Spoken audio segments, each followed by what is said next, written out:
How do the restrictions that the Taliban has placed on women, how has this affected the space that you choose to create for other women?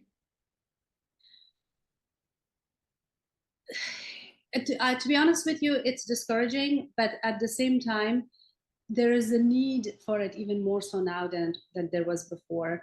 To whereas a few years ago, I was working with a couple of girls in Dashabachi, which is a suburb, a village, kind of like outskirts of Kabul, Afghanistan. I was teaching people how to perform comedy or how to write jokes and good quick comebacks and things like that through WhatsApp. Nothing official, but just people who would have reached out to me, and it was just heartwarming. But at the same time, I was like, okay, I started this thing in Afghanistan, and there's going to be other women that are going to come in, and they're going to be so much better at it. They'll have more practice and all of that. And now all of a sudden, it's all gone. And so I feel even more.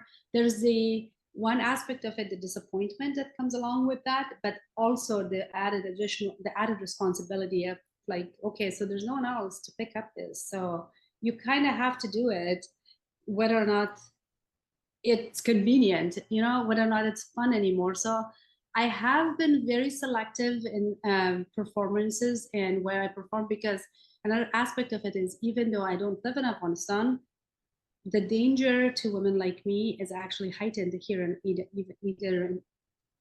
even here in the United States, because of certain, like, there are people that have come here recently that are not, they don't like women in media. They are still, they have come here with their ideologies.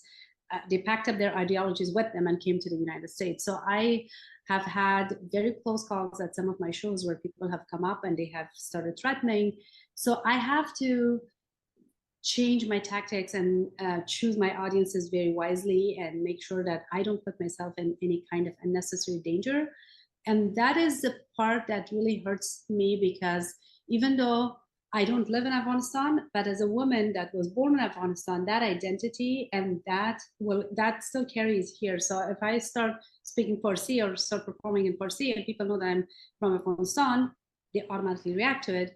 Whereas when I perform in English and I don't, my not that it has never, but there are parts of jokes that is not about my identity as a woman from Afghanistan. So those are funny, but as soon as people find out, oh, this she's a funny woman, but she's from Afghanistan, now I'm automatically in a different category.